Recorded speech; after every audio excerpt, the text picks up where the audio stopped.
Being molested as a young child, I began associating that negative attention with the male affirmation that I lacked in my own life because my father had taken his life.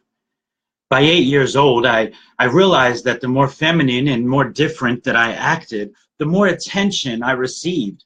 I figured I must have been born in the wrong body.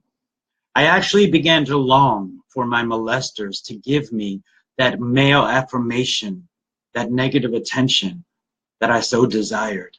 By the age of 13, I had overdosed on drugs. By the age of 14, I was a homeless runaway. I was taking female hormones. I was prostituting my body on the streets of Philadelphia. And at the age of 14, I was also HIV positive.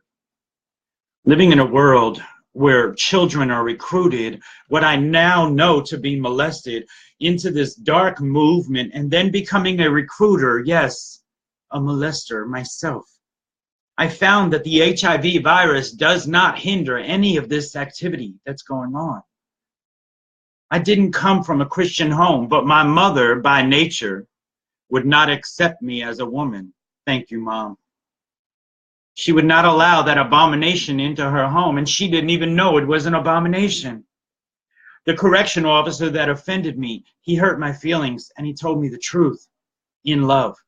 He expressed God's love to me by offending me with the truth, because the truth is offensive to those who deny it and do not live in it. But that man, that was the first man in my entire life that I knew that he truly and he purely loved me. And he didn't want anything from me. He planted that seed, he watered it. God eventually caused the increase, but not before I made more wrong choices and suffered deeply.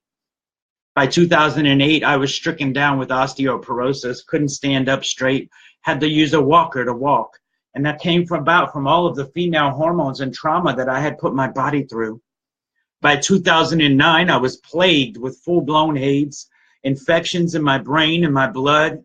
I had no immune system. The virus had festered in my body and taken over. There were boils popping out all over me from the infections trying to fight their way out of me. Sent home to die, a hospital bed replaced my own bed. I knew two things. I knew I was afraid to die, and I knew that I didn't want to go to hell. I picked up the word of God, and the very first verse I read was Romans 1:27, and it told me that not only was I living sinfully, but I was living unnaturally, and I was in direct opposition to God's will and his very intent for creating me. I cried out to God. I prayed. I believed. I repented, and he heard my cry. I woke one morning with an unbelievable peace and a joy within me, my moment of grace, everybody. And even among the excruciating pain that I was in, I finally knew what rest truly meant. I knew at that moment that I was no longer afraid to die and that I wasn't going to hell. And I begged God. I said, Lord, please just take me home, because I do not want to go on like this any longer. Please, I pleaded with him to please end my life. But I did ask him one thing. I said, Lord, through my death, may you be glorified. May you be glorified through my death. May somebody, or my mom, my family, somebody come to know you through my death. And he honored that request, because David died.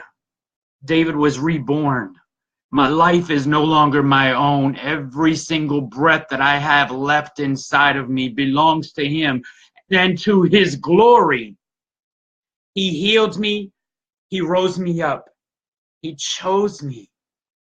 And he did so for such a time as this. Please don't love people to death. Do not love them literally to hell by allowing them to live in their sin. I love you all. Peace.